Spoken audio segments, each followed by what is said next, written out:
বিকাশ অ্যাপের ইন্টারফেসটা দেখেছেন, পুরাই চেঞ্জ, তাই না? থিম, আইকন, ফিচার্স সবকিছুই কিন্তু একদম সাজানো গোছানো।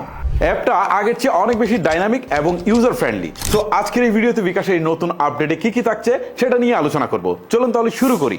নতুন ফিচার্সগুলো পেতে আপনাকে গুগল প্লে স্টোরে গিয়ে বিকাশের অ্যাপসটাকে আপডেট করে নিতে হবে।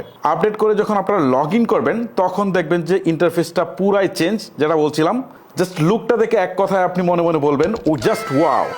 এবারে বিকাশের সার্চ বাটনটা উপরের দিকে নিয়ে গেছে এবং এইটা কিন্তু আগের চেয়ে অনেক বেশি শক্তিশালী। এইখানে সার্চ করে বিকাশের সব ফিচার্সগুলো আপনারা খুঁজে নিতে পারেন।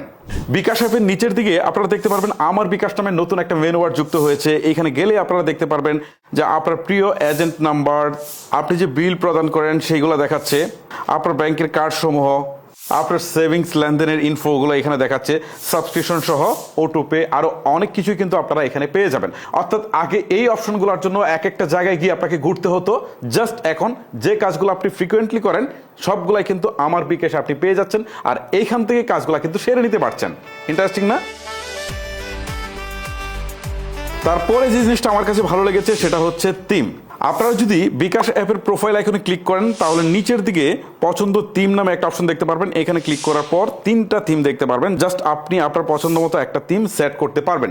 একদমই আর থাকছে না, এখানে থিমের সুবিধাটাও কিন্তু আপনারা পাচ্ছেন। ইন্টারেস্টিং। বিকাশের মূল ইন্টারফেস থেকে একটু স্ক্রল করে নিচের দিকে আসলে মাই অফার্স নামে একটা অপশন দেখতে পারবেন। এখানে যদি আপনি ক্লিক করেন তাহলে বিকাশে আপনার জন্য কি কি অফার রয়েছে সেগুলো কিন্তু এখানে শো করবে। দেখেন এখানে কি কি অফার্স আমার জন্য রয়েছে সবগুলা কিন্তু শো করছে। আমি চাইলে কিন্তু এগুলা খুব সহজেই নিতে পারি।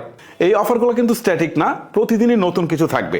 ওকে, আরেকটা ইন্টারেস্টিং ফিচার্স আছে। আমি যদি একটু ব্যাক করে চলে আসি, ডান পাশে দেখেন বিকাশের লোগোটা রয়েছে। জাস্ট এখানে যদি ক্লিক দেই তাহলে এখানে দেখতে পাচ্ছি অ্যাক্টিভ ভার্চুয়াল অ্যাসিস্ট্যান্ট নামে একটা অপশন রয়েছে। এখানে যদি আমরা ক্লিক দেই, সো এখান থেকে আমরা দেখতে পারবো যে আমাদের কমন কিছু কোয়েশ্চন থাকে বা কনভারসেশন করার প্রয়োজন হয় বা জানার প্রয়োজন হয়, সেগুলো কিন্তু আমরা এখান থেকে এই সাপোর্টটা নিতে পারবো।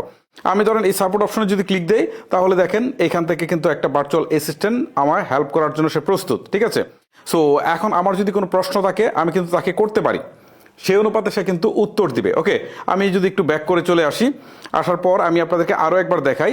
দেখেন এখানে কি কি সাপোর্ট পাবেন, লিমিট ও চার্জ সাপোর্ট, তারপর হচ্ছে বিকাশ নিয়ে আরও যদি জানতে চান সেটা আপনার জিজ্ঞাসা। তো এরকম অনেকগুলো ব্যাপার আছে। আপনার ভার্চুয়াল অ্যাসিস্ট্যান্ট বা আপনার যে প্রশ্নগুলো দরকার হয় সেগুলো কিন্তু এখান থেকে প্রশ্ন করে উত্তরগুলো আপনারা নিতে পারেন খুব সহজে। গাইজ, এই হচ্ছে মূলত বিষয়। বিকাশ অ্যাপের যে আপডেটগুলো নিয়ে কথা বললাম আমার কাছে কিন্তু দারুণ লেগেছে। সব মিলিয়ে এখন বিকাশ অ্যাপটা অসাধারণ হয়েছে।